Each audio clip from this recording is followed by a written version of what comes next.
Hello दोस्तों, स्वागत है आप सभी का कंपटीशन एग्जाम में। दोस्तों, जैसे कि आप सभी लोगों को पता ही होगा कि 24 अप्रैल को जो है पटवारी परीक्षा आयोजित होने वाली है और पटवारी परीक्षा के लिए दोस्तों बहुत ही कम समय बचा हुआ है। तो इस बात को ध्यान में रखते हुए आज की इस वीडियो में हम छत्तीसगढ़ से संबंधित बहुत ही महत्वपूर्ण प्रश्न उत्तर को देखने वाले हैं, जो आपकी एग्जाम के लिए काफ़ी ज़्यादा हेल्पफुल हो सकती है। दोस्तों, वीडियो को आप लास्ट तक जरूर देखिए, इस वीडियो से आपको काफ़ी सारा नॉलेज मिलने वाला है। चलिए दोस्तों, बिना देरी किए सीधा बढ़ते हैं प्रश्नों की ओर। प्रश्न नंबर पहला दिया हुआ है, कौन से राज्य की उत्तरी सीमा छत्तीसगढ़ राज्य की दक्षिणी सीमा को निर्धारित करती है? तो कौन से राज्य की उत्तरी सीमा छत्तीसगढ़ राज्य की दक्षिणी सीमा को निर्धारित करती है? तो इस प्रश्न का सही आंसर हो जाएगा ऑप्शन नंबर सी, आंध्र प्रदेश। आंध्र प्रदेश की उत्तरी सीमा जो है छत्तीसगढ़ राज्य की दक्षिणी सीमा को निर्धारित करती है। दोस्तों, छत्तीसगढ़ का जो है सुकमा जिला जो है आंध्र प्रदेश की सीमा से लगा हुआ है। तो इस प्रश्न का सही आंसर हो जाएगा ऑप्शन नंबर सी, आंध्र प्रदेश। दोस्तों, इस तरह के प्रश्नों को हल करने के लिए आपको छत्तीसगढ़ मैप का अध्ययन होना बहुत ही ज़्यादा आवश्यक है। ऐसे प्रश्नों को हल करने के लिए आप छत्तीसगढ़ मैप को अच्छे से याद रखिए। प्रश्न नंबर दूसरा दिया हुआ है, मध्य प्रदेश के साथ छत्तीसगढ़ राज्य के कौन से जिले संलग्न हैं? तो कौन से जिले संलग्न हैं? तो इस प्रश्न का सही आंसर हो जाएगा option number D, Mungeli, Bilaspur, Koriya. Madhya Pradesh के साथ जो है मुंगेली, बिलासपुर, कोरिया ये तीनों जिला जो है संलग्न है। तो इस प्रश्न का सही आंसर हो जाएगा ऑप्शन नंबर डी। प्रश्न नंबर तीसरा दिया हुआ है, निम्नलिखित में से कौन सा राज्य इस राज्य की सीमा को स्पर्श नहीं करता है? तो कौन सा राज्य है? तो इस प्रश्न का सही आंसर हो जाएगा option number B, Tamil Nadu. Tamil Nadu राज्य जो है छत्तीसगढ़ राज्य की सीमा को स्पर्श नहीं करता है। तो इस प्रश्न का सही आंसर हो जाएगा option number B, Tamil Nadu.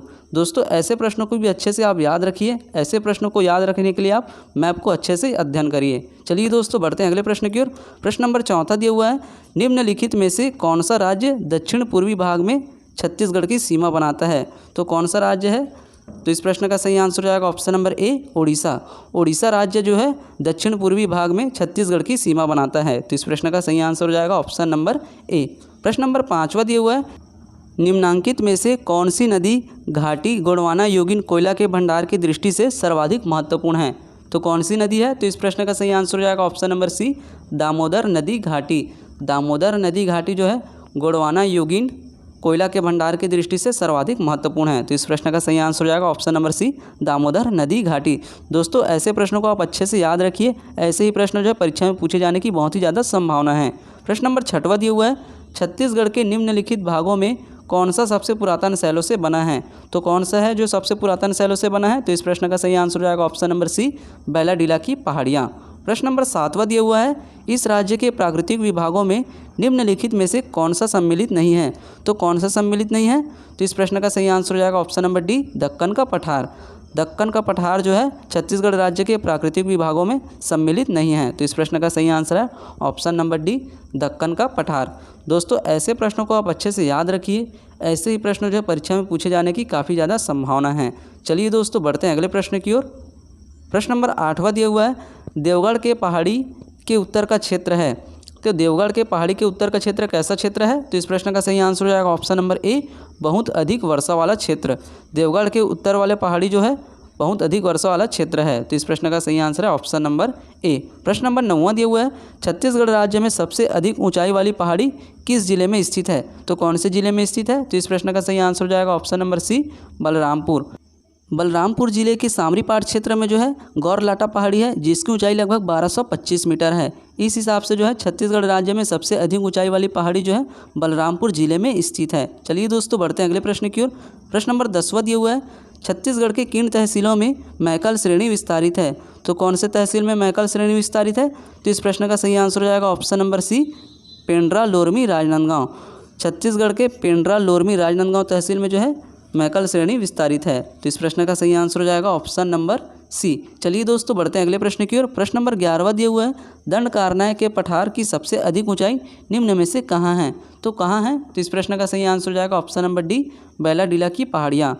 Dandakaranya के पठार की सबसे अधिक ऊंचाई बैलाडीला की पहाड़ियाँ में है। चलिए दोस्तों, बढ़ते हैं अगले प्रश्न की ओर। प्रश्न नंबर 12वां दिया हुआ है, केशकाल घाट किन दो भौतिक क्षेत्रों के बीच सीमा बनाता है? तो कौन से दो भौतिक क्षेत्र के बीच सीमा बनाता है? तो इस प्रश्न का सही आंसर हो जाएगा option number C, Chhattisgarh basin और बस्तर पठार। केशकाल घाट जो है छत्तीसगढ़ बेसिन और बस्तर पठार के बीच जो है सीमा बनाता है। तो इस प्रश्न का सही आंसर है ऑप्शन नंबर सी। प्रश्न नंबर 13 दिया हुआ है, मटासी भूमि का छत्तीसगढ़ में स्थानीय नाम क्या है? तो क्या है? तो इस प्रश्न का सही आंसर हो जाएगा ऑप्शन नंबर ए, लाल पीली मिट्टी। मटासी भूमि का छत्तीसगढ़ में स्थानीय नाम जो है लाल पीली मिट्टी है। तो इस प्रश्न का सही आंसर है ऑप्शन नंबर ए। चलिए दोस्तों बढ़ते हैं अगले प्रश्न की ओर। दोस्तों ऐसे प्रश्नों को आप अच्छे से याद रखिए। प्रश्न नंबर 14 दिया हुआ है, निम्नलिखित में से कौन सी मृदा छत्तीसगढ़ में सबसे अधिक पाई जाती है। तो कौन सी मृदा है जो छत्तीसगढ़ में सबसे अधिक पाई जाती है। तो इस प्रश्न का सही आंसर हो जाएगा ऑप्शन नंबर बी, लाल पीली मृदा। लाल पीली मृदा जो है छत्तीसगढ़ में सबसे अधिक पाई जाती है। प्रश्न नंबर 15 दिया हुआ है, छत्तीसगढ़ के किन जिलों से कर्क रेखा गुजरती है। तो इस प्रश्न का सही आंसर हो जाएगा option number D, Korea, Surajpur, Balrampur. Chhattisgarh के कोरिया, सूरजपुर, बलरामपुर ये तीनों जिला से जो है कर्क रेखा गुजरती है। तो इस प्रश्न का सही आंसर हो जाएगा option number D, Korea, Surajpur, Balrampur. चलिए दोस्तों बढ़ते हैं अगले प्रश्न की ओर। प्रश्न नंबर 16 दिया हुआ है, कर्क रेखा की स्थिति के अनुसार छत्तीसगढ़ किस कटिबंध में स्थित है। तो कौन से कटिबंध में स्थित है। तो इस प्रश्न का सही आंसर हो जाएगा ऑप्शन नंबर बी, उष्ण कटिबंध। कर्क रेखा की स्थिति के अनुसार जो है छत्तीसगढ़ उष्ण कटिबंध में स्थित है। तो इस प्रश्न का सही आंसर है ऑप्शन नंबर बी। चलिए दोस्तों बढ़ते हैं अगले प्रश्न की ओर।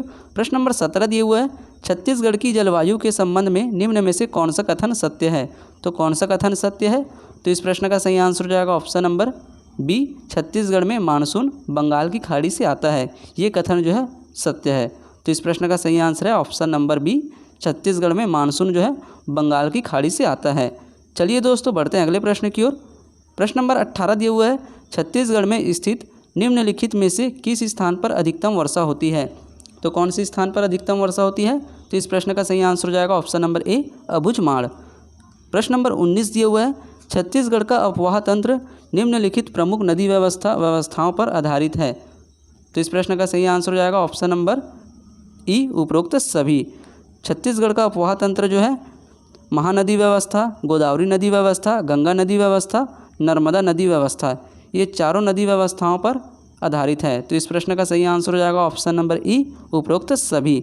चलिए दोस्तों बढ़ते हैं अगले प्रश्न की ओर। दोस्तों ऐसे प्रश्नों को आप अच्छे से याद रखिए। प्रश्न नंबर 20 दिया हुआ है, महानदी का पौराणिक नाम नीलोत्पला बताया गया है। तो किस में बताया गया है। तो इस प्रश्न का सही आंसर हो जाएगा ऑप्शन नंबर डी, वायु पुराण में। महानदी का पौराणिक नाम नीलोत्पला जो है वायु पुराण में बताया गया है। तो इस प्रश्न का सही आंसर है ऑप्शन नंबर डी। प्रश्न नंबर 21 दिया हुआ है, निम्नलिखित में से कौन सा भौतिक भाग छत्तीसगढ़ में सर्वाधिक क्षेत्र घेरता है। तो कौन सा भौतिक भाग जो है छत्तीसगढ़ में सर्वाधिक क्षेत्र घेरता है। तो इस प्रश्न का सही आंसर हो जाएगा ऑप्शन नंबर सी, महानदी मैदान। छत्तीसगढ़ राज्य में जो है महानदी मैदान जो है सर्वाधिक क्षेत्र घेरता है। तो इस प्रश्न का सही आंसर हो जाएगा ऑप्शन नंबर सी, महानदी मैदान।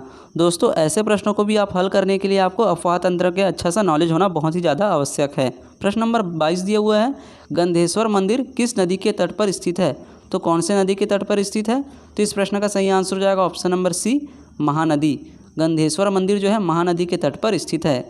गंधेश्वर महादेव का मंदिर जो है 8वीं शताब्दी में निर्मित किया गया था, जो कि सिरपुर में महानदी के किनारे स्थित है। इसका जीर्णोद्धार चिमनाजी भोसले ने कराया था। प्रश्न नंबर 23 दिया हुआ है, शिवनाथ तथा खारून नदी का संगम स्थल किस स्थान पर है। तो किस स्थान पर है। तो इस प्रश्न का सही आंसर हो जाएगा option number C, Somnath. Shivnath तथा खारून नदी का संगम जो है सोमनाथ स्थान पर स्थित है। तो इस प्रश्न का सही आंसर हो जाएगा ऑप्शन नंबर सी, सोमनाथ। चलिए दोस्तों बढ़ते हैं अगले प्रश्न की ओर। प्रश्न नंबर 24 दिया हुआ है, निम्नलिखित में से कौन सी जोड़ी सुमेलित नहीं है। तो इस प्रश्न में पूछ रहा है कि छत्तीसगढ़ की नदी एवं उसका उद्गम स्थल जो है सुमेलित कौन सा नहीं है। तो कौन सा नहीं है। तो इस प्रश्न का सही आंसर हो जाएगा ऑप्शन नंबर डी, अरपा खोड़री पहाड़ी, ये जो है सुमेलित नहीं है। तो इस प्रश्न का सही आंसर है ऑप्शन नंबर डी। प्रश्न नंबर 25 दिया हुआ है, महानदी एवं इंद्रावती नदी के मध्य जल विभाजक पर्वत है। तो कौन सा है। तो इस प्रश्न का सही आंसर हो जाएगा ऑप्शन नंबर ए, केशकाल घाटी। केशकाल घाटी जो है महानदी एवं इंद्रावती के मध्य जल विभाजक है। तो इस प्रश्न का सही आंसर है ऑप्शन नंबर ए, केशकाल घाटी। चलिए दोस्तों बढ़ते हैं अगले प्रश्न की ओर। प्रश्न नंबर 26 दिया हुआ है, बाघ नदी निकलती है। तो कहाँ से निकलती है बाघ नदी। तो इस प्रश्न का सही आंसर हो जाएगा ऑप्शन नंबर सी, कुलझारी पहाड़ी राजनांदगांव। कुलझारी पहाड़ी राजनांदगांव से जो है बाघ नदी निकलती है। तो इस प्रश्न का सही आंसर है ऑप्शन नंबर सी। प्रश्न नंबर 27 दिए हुआ है, निम्नलिखित में से कौन सी नदी छत्तीसगढ़ में गंगा नदी की दाहिनी सहायक नदी है। तो कौन सी नदी है। तो इस प्रश्न का सही आंसर हो जाएगा ऑप्शन नंबर डी, सोन नदी।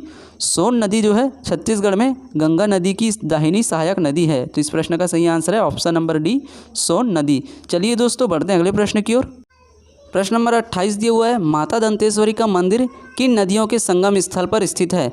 तो कौन से नदी की संगम स्थल पर स्थित है? तो इस प्रश्न का सही आंसर हो जाएगा ऑप्शन नंबर ए, शंखनी डंकनी। माता दंतेश्वरी का मंदिर जो है शंखनी डंकनी नदियों के संगम स्थल पर स्थित है। तो इस प्रश्न का सही आंसर है ऑप्शन नंबर ए। प्रश्न नंबर 29 दिया हुआ है, छत्तीसगढ़ के निम्न में से किस भाग में कन्हार बेसिन स्थित है? तो कौन से भाग में कन्हार बेसिन स्थित है? तो इस प्रश्न का सही आंसर हो जाएगा ऑप्शन नंबर बी, उत्तर पूर्व सीमा भाग। छत्तीसगढ़ के उत्तर पूर्व सीमा भाग में जो है कन्हार बेसिन स्थित है। तो इस प्रश्न का सही आंसर है ऑप्शन नंबर बी। चलिए दोस्तों बढ़ते हैं अगले प्रश्न की ओर। प्रश्न नंबर 30 दिया हुआ है, नर्मदा का उद्गम स्थल कहाँ है जो छत्तीसगढ़ में है? तो कहाँ है? तो इस प्रश्न का सही आंसर हो जाएगा option number C, Amarkantak. Narmada नदी का उद्गम स्थल जो है अमरकंटक है। तो इस प्रश्न का सही आंसर है ऑप्शन नंबर सी। इस तरह से दोस्तों आज की इस वीडियो में हमने छत्तीसगढ़ के बहुत ही महत्वपूर्ण 30 प्रश्नों को देखे हैं जो आपके एग्जाम के लिए काफ़ी ज़्यादा हेल्पफुल हो सकते हैं। दोस्तों वीडियो अच्छा लगे तो वीडियो को लाइक करें और ज़्यादा से ज़्यादा लोगों में शेयर करें, और अभी तक आपने हमारे चैनल को सब्सक्राइब नहीं किया तो प्लीज़ चैनल को सब्सक्राइब जरूर करें।